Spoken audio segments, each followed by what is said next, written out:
Namasté, ma belle sangha virtuelle d'amour. J'espère que vous allez bien. Aujourd'hui, je suis un peu dissipé, même si on a fait 1 heure de marche silencieuse sur la plage déjà à Hippolyte.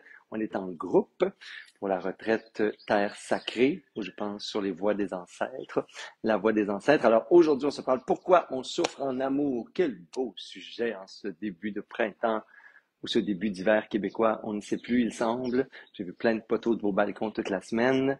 Alors, j'espère que vous êtes amusés à pelleter, à compter les flocons, à faire des petits châteaux de neige.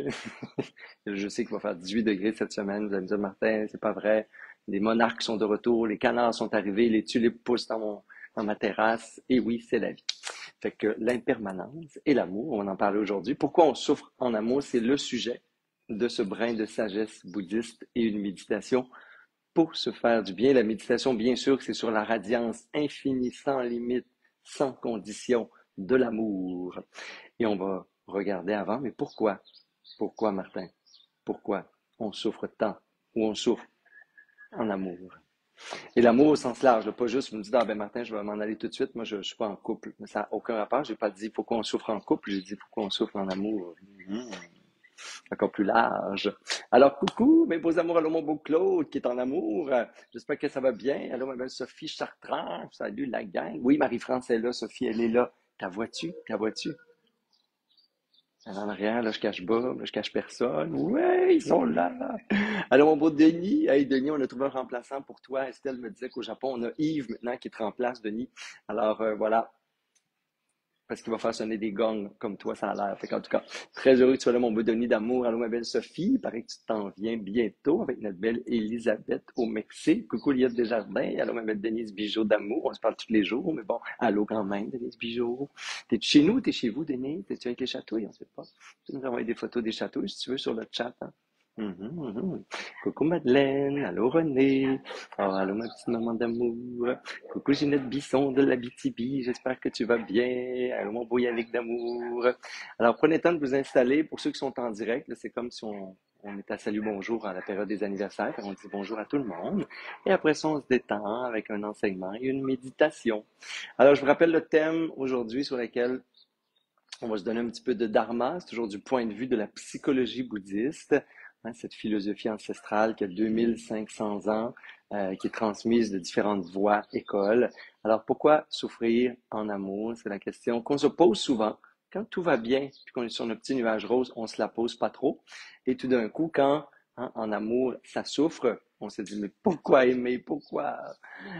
Comme mon petit amoureux me disait ce matin, il disait, ben, il me l'a dit en anglais, j'essaie de le traduire au fur et à mesure, mais il dit là, tu t'en vas bientôt pour le Japon, plusieurs semaines, là. Je vais être plus distant cette semaine, puisque tu sais, je veux pas trop m'attacher. Je vais, by the way, c'est trop tard. Euh, quand tu es marié depuis une couple d'années. Et c'est comme si tu me disais, ça a été ma première réponse, j'ai pas dit by the way, c'est trop tard, c'est une évidence. J'ai dit, tu sais, mon petit amour, c'est comme si tu me disais, un jour tu vas mourir, fait que je t'aimerais pas, parce qu'en attendant, tu sais, je suis sûr qu'un jour tu vas partir. Et ça me faisait penser au thème, qui savait pas, mais c'est un peu ça le thème de souffrir en amour, hein. L'amour, c'est un état intérieur et la première raison pour laquelle ça souffre en amour, ben, c'est quand il n'y a pas d'amour. Parce que souvent, on confond l'amour avec plein d'autres choses. Et bien entendu, j'en enseigne souvent, l'attachement, c'est l'opposé de l'amour. Et quand on s'attache, on ne parlera pas de l'attachement aujourd'hui proprement dit, hein, mais juste pour se rappeler que l'attachement, c'est tu me rends heureux et l'amour, c'est je souhaite ton bonheur. C'est comme deux chemins opposés. On en a parlé souvent, fait que voilà, c'est tout sur le sujet ce matin. Mais dans l'attachement, il y a plein de mécanismes qui créent la souffrance. Et un des mécanismes, bien sûr, c'est de capturer l'autre. Et j'écoutais un de moi aussi j'ai des maîtres et gourous tout plein dans le monde, un de mes gourous cette semaine nous en parlait de cet amour et comparait un peu cet amour-attachement à un champ de roses ou un champ de fleurs. Et c'est comme si on se disait, tout d'un coup, je rencontre, hein, je viens au monde et je suis un bébé ou je suis un enfant, puis je me tourne vers le monde et c'est comme un champ de fleurs. J'aime. Et parce que je suis amour, chaque fois que je rencontre une fleur, mon amour se déverse sur cette fleur. Et un jour, l'individu arrive, l'attachement arrive, et là, je me dis, hey, je vais capturer une fleur. Tout à coup, j'en rencontre plus de fleurs dans la vie. Tout à coup que je n'aime plus. Tout à coup que j'ai pas d'amour en dedans de moi, puis finalement, ça me prend l'autre pour aimer. Et là, je dis, hey, cette fleur-là, c'est la mienne. Et là, ça dure un temps. Je l'admire, je la conserve, je la laisse plus prendre le soleil, se nourrir à l'eau, ancrée dans la terre. Je la prends avec moi et là, je la veux à moi. Et tout d'un coup, ben, tout ce qui reste, on le sait, hein, l'histoire de chaque relation, c'est que ce que je prends s'étouffe et ce qui s'étouffe meurt. Donc, la petite fleur, ben, elle meurt. Et là, toute la vie, finalement, dans cette relation d'attachement, ben, j'ai une fleur morte dans les mains. Et j'essaye de la réanimer, hein, de mon attachement, mais il n'y a plus d'amour. Et les vieilles relations qui meurent dans de la souffrance, de l'usure, ou juste le temps qui passe, quand on nourrit plus la fleur, mais il n'y a pas à nourrir la fleur. C'est ça qui est beau. Hein, dans la pensée bouddhiste, on dit souvent, nous, en Occident, tu sais, nourris l'amour, entretiens l'amour. Il faut y donner du temps, de l'espace, il faut ouvrir le cœur. Ça, c'est nécessaire. Mais dans la tradition bouddhiste, on dit, laisse la fleur se nourrir d'elle-même. Laisse l'amour circuler en toi. Laisse l'autre être ce qu'il est et il est toujours digne de ton amour. Il y a toujours l'espace d'amour. Hein? On va dire, beaucoup de maîtres, Sadhguru va le dire aussi, hein, que s'il n'y a pas d'amour, s'il n'y a pas de liberté, il n'y a pas d'amour. Mais c'est cette notion-là où tout d'un coup, je ne suis plus amour, mais l'autre est l'objet de mon amour et mon amour est conditionné par lui, elle, l'autre, la relation. Et là, ben, chemin faisant, je vais mettre de plus en plus de conditions. Et dans le couple aussi, ou dans les relations, même des fois d'amis, par attachement, on va tuer l'individualité. Parce que l'individu est un mystère, parce que l'individu est impermanent, parce que l'individu se transforme, parce qu'il est changement, parce qu'il est imprévisible. Et là, même des fois par complaisance d'insécurité réciproque, dans les relations, on va comme cesser d'évoluer, de grandir, de se transformer. Et cette individualité-là, on va la tuer en nous. On devient un peu l'autre, on devient ce que l'autre attend, parce que l'attachement, c'est ça, c'est tu réponds à mes besoins, tu réponds à mes attentes, sinon même amoureusement, je vais te punir, là, je vais m'en aller, je vais bouder, je vais aller voir quelqu'un d'autre, j'aurai plus autant de petits câlins et des petits mots doux. Fait qu'on le sait qu'on est dans un système de récompense-punition, dans l'attachement versus l'amour, où on est juste digne d'être amour et d'aimer l'autre. Alors, dans ce système-là, bien sûr qu'on veut tuer l'individu, parce que l'individu, c'est un être insécurisant par nature, parce qu'il est libre, l'individu. Alors, pour tuer l'individualité de cette personne-là, bien, on crée les couples fusionnels, les relations fusionnelles, on devient comme un peu l'autre, l'autre devient un peu nous, on se dilue. Et comme ça, la personnalité s'éteint. Hein? Et il y a des relations très toxiques comme ça où ça souffre sans trop qu'on s'en rende compte. Ça souffre parce que chacun diminue, hein, son émancipation et ce qu'on admirait tant de l'autre au début. Hein? Vous le savez, c'est arrivé dans plein de couples, plein d'histoires, d'amitiés et autres, même dans les milieux de travail. Des fois, on va engager quelqu'un parce qu'il y a de la drive, parce qu'il y a de l'ambition, parce qu'en entrevue, il s'est démarqué, il était créatif.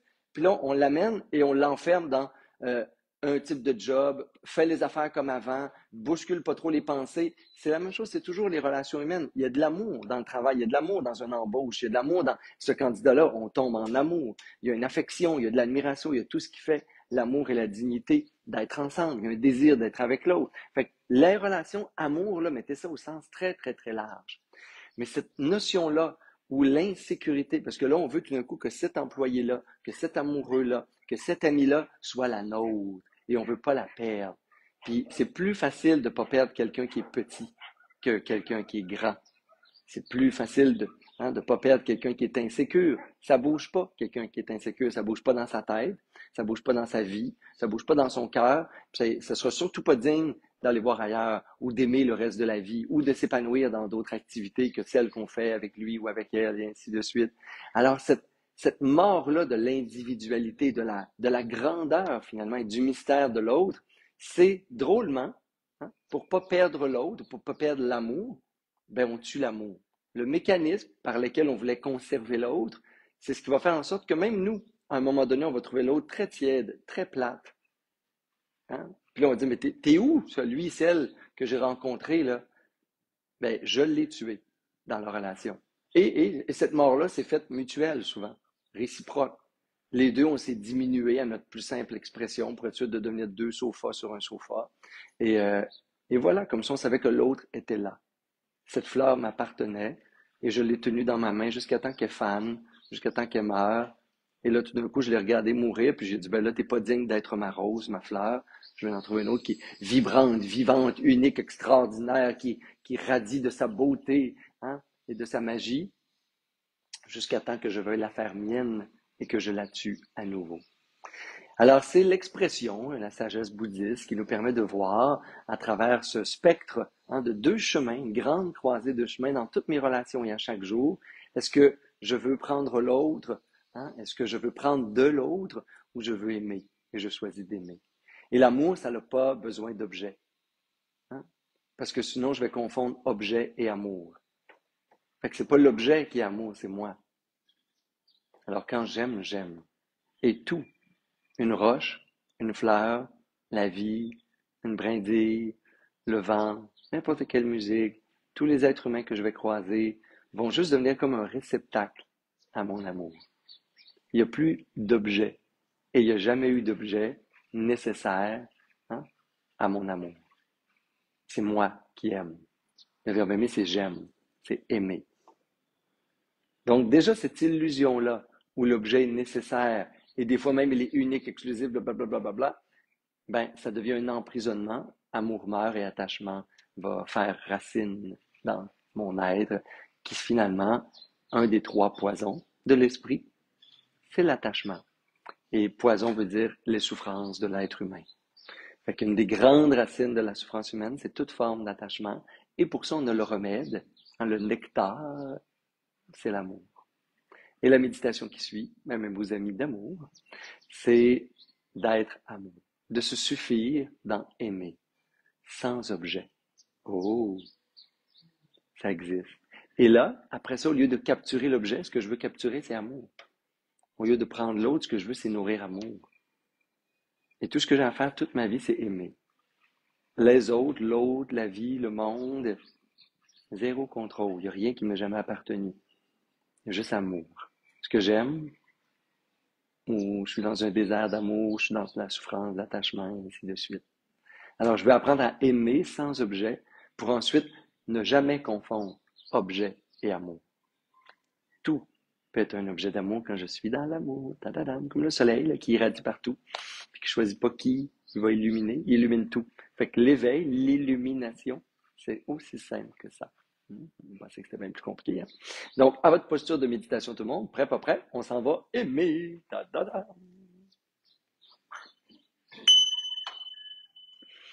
Alors, longue colonne vertébrale, longue nuque, les épaules détendues, le visage détendu. Et se rappelle à notre être intérieur qu'il est facile d'aimer. Comme il est bon et facile d'être amour. Comme c'est simple de revenir à la maison, au cœur, et de juste être moi-même. Parce que mon essence est amour. Parce que ma nature, c'est aimer. Je peux respirer, prendre quelques respirations plus profondes, comme pour m'ancrer davantage dans l'instant présent.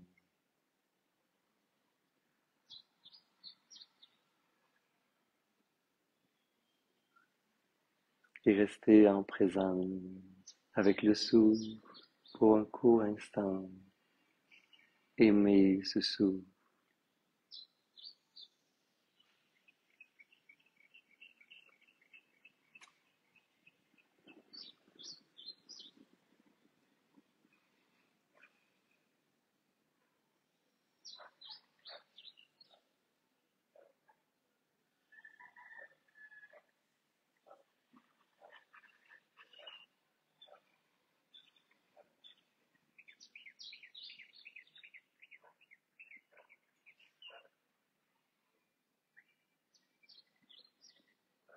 Le corps toujours de plus en plus détendu,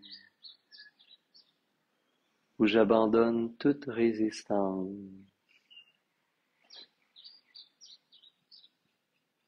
où j'abandonne toute tension. Si j'observe un espace où cela résiste, où il y a une tension, je l'accueille, je l'observe, Je l'abandonne.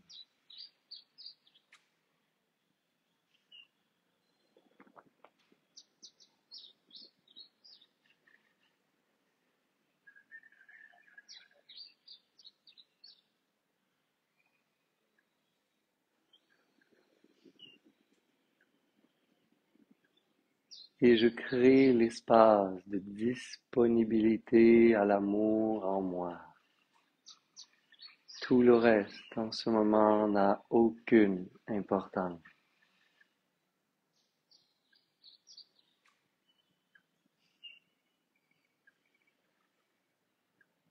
J'imagine l'espace du cœur comme un ciel pur sans nuages, dans lequel un soleil radieux réchauffe, illumine tout mon être.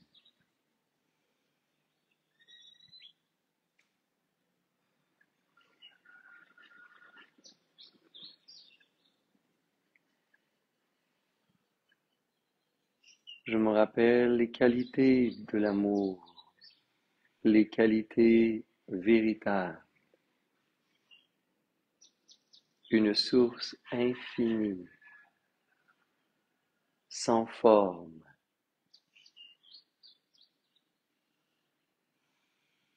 joyeuse et douce, aimée. Et je me rappelle en mon cœur, jusqu'à en refaire l'expérience, qu'est-ce qu'aimer, comment ça goûte dans mon cœur, quand je laisse le cœur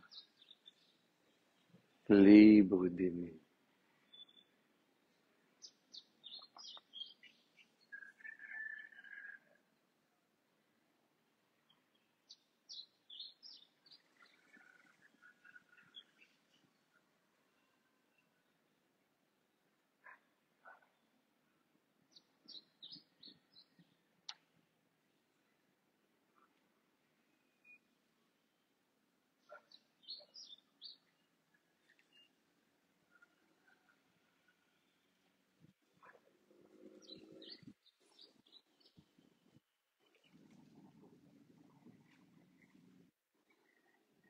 Et pour m'aider, peut-être, je peux nourrir des pensées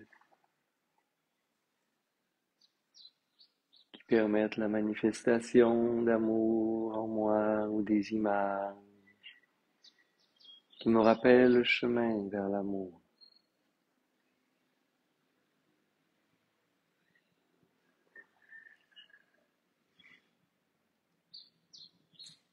L'essentiel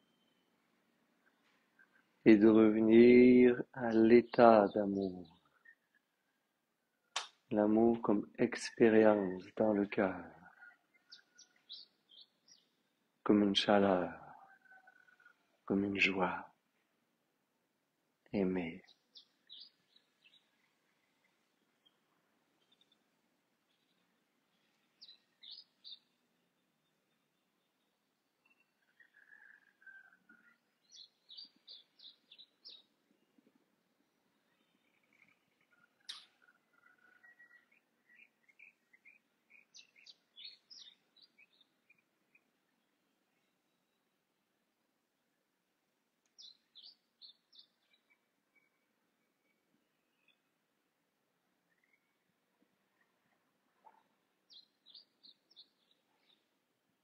Le privilège de cette vie, le privilège même de ce corps, et de pouvoir ressentir l'esprit d'amour à travers moi.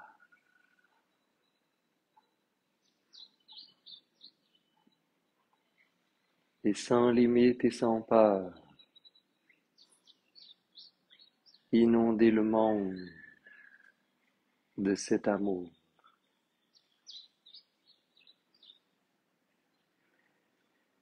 Et j'imagine que mon amour se déverse sur tous les êtres qui m'entoure,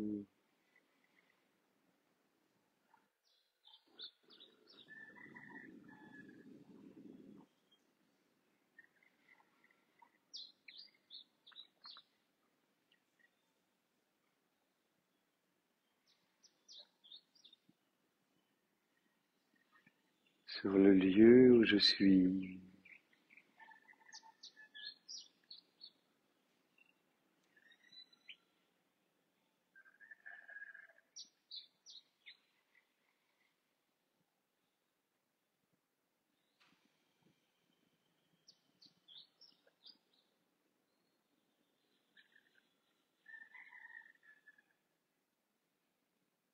sur le vivant, de la pierre aux arbres, tous les êtres qui vivent dans la nature autour de moi.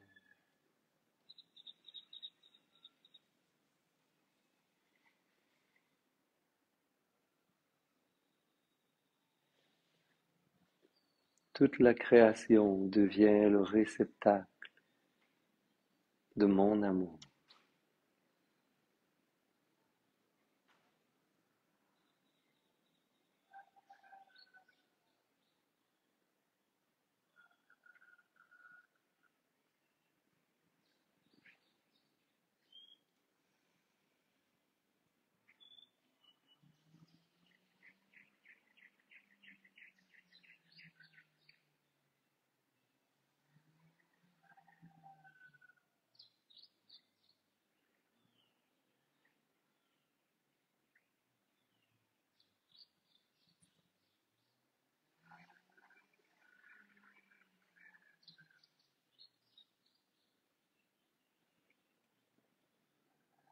Et je cesse de confondre l'objet avec amour.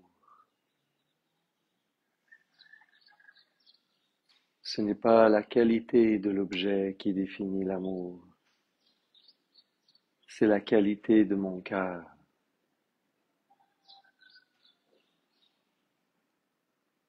C'est l'ouverture ou la fermeture du cœur.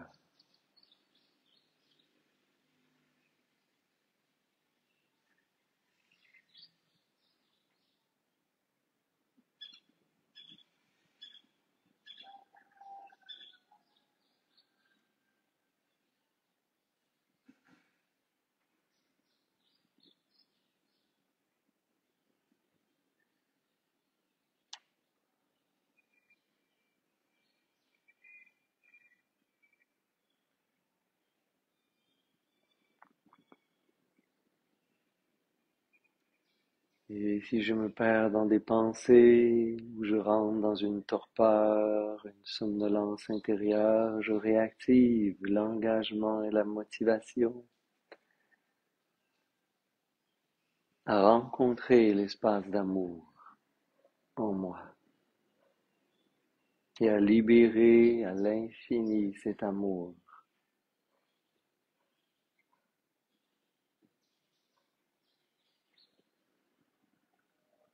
Tout ce que je rencontre, tout ce qui m'entoure,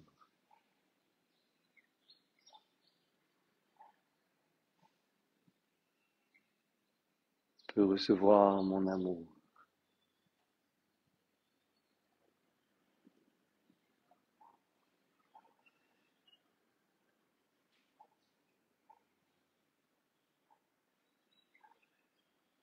Tout ce qui existe dans le monde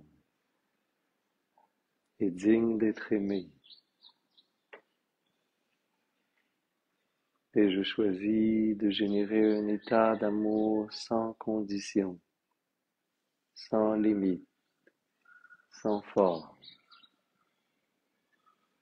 aimé.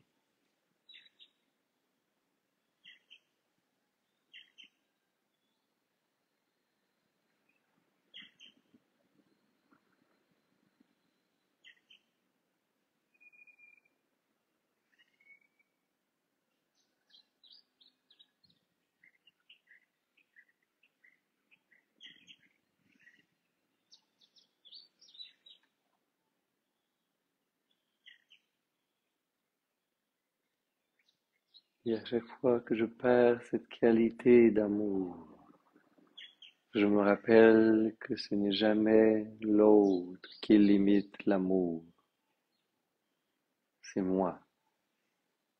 C'est une pensée, une peur, un jugement.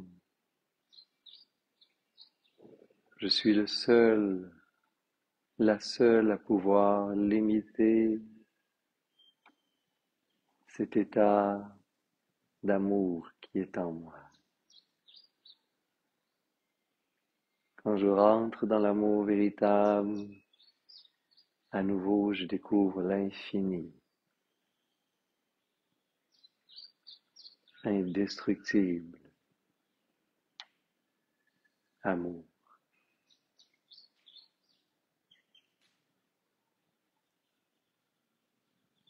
Tout le reste était de l'attachement. Et je renonce joyeusement à toute source d'attachement. Et je me réjouis dans l'amour.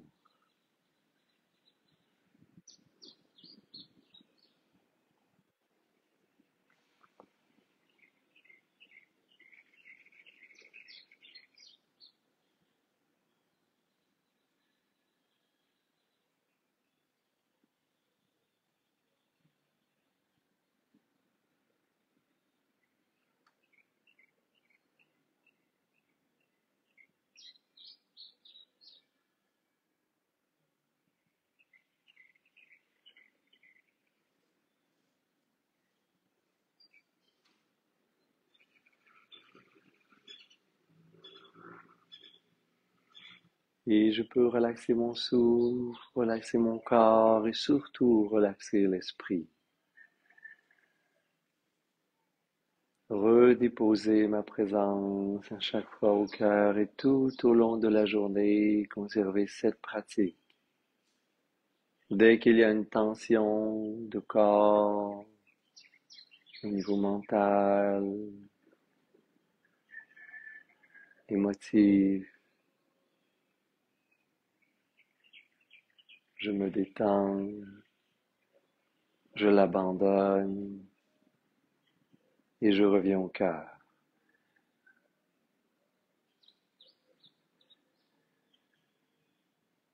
L'espace où il n'y a que de l'amour.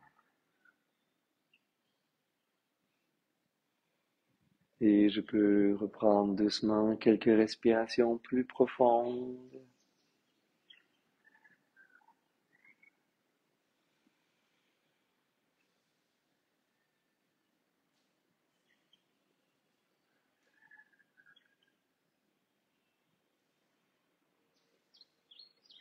On peut amener les mains ensemble, les frotter légèrement.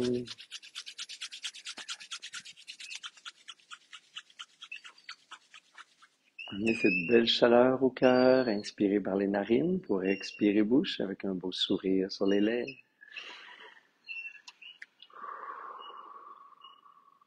Et on peut inspirer ensemble si vous voulez pour faire vibrer Om.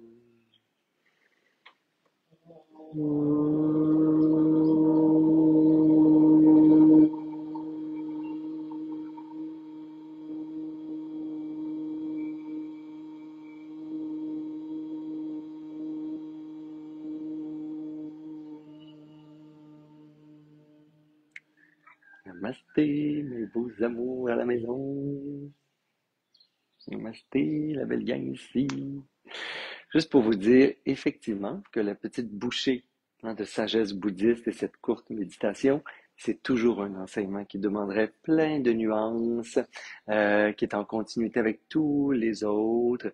Et si vous voulez continuer sur ces pratiques, amour, compassion, non-attachement, c'est plus difficile sur Facebook, mais sur YouTube, la même chaîne, Martin Bilodeau, vous pouvez, il y a un outil de recherche sur YouTube, alors vous pouvez faire des thèmes, des petits mots-clés, et là, vous allez voir comme peut-être 15 vidéos apparaître. Tous les enseignements complémentaires sur celui-ci devraient apparaître sur YouTube. On a plus de 300 vidéos méditation, enseignement guidé. Alors, tout est là, en tout temps, gratuit. Adadam. Et aussi, je vais vous dire que pour les 5 prochaines semaines, oh que oui, 5 semaines, mes amis d'amour, vous allez avoir le best-of des méditations les plus écoutées, justement, des 5 dernières années, parce que je suis au Japon. Et c'est 15 heures de décalage avec là où je suis en ce moment. Vous allez pouvoir me suivre, d'ailleurs. Je vais faire un séjour jour par jour, comme un journal de voyage, découvertes et anecdotes au Japon. Donc, vous pouvez me suivre si vous voulez que je sois dans votre fil d'actualité. Peut-être cliquer à quelque part là où ça dit me voir en priorité pendant mon voyage des prochaines semaines, puis après ça, décliquer. Mais vous allez me voir comme ça tous les jours. Jour 1, 2, 3, tata. Et je suis là pendant 5 semaines parce que j'ai un tournage d'une série télé qui un jour vous verrez, là, vous verrez la binette à quelque part. Et j'ai aussi mon groupe qui s'en vient par la suite. Et entre les deux, je suis une semaine euh, à contempler des murs gris, là, les yeux ouverts dans un monastère zen. Voilà, en silence. Donc, je ne serai pas avec vous, mais je serai avec vous pendant le séjour avec mon groupe à tous les jours pour vous faire un journal de voyage, découverte, tout sur le Japon et les traditions spirituelles. Depuis ce temps-là, vous allez avoir toutes les semaines, même heure. Ça va être live, mais différé.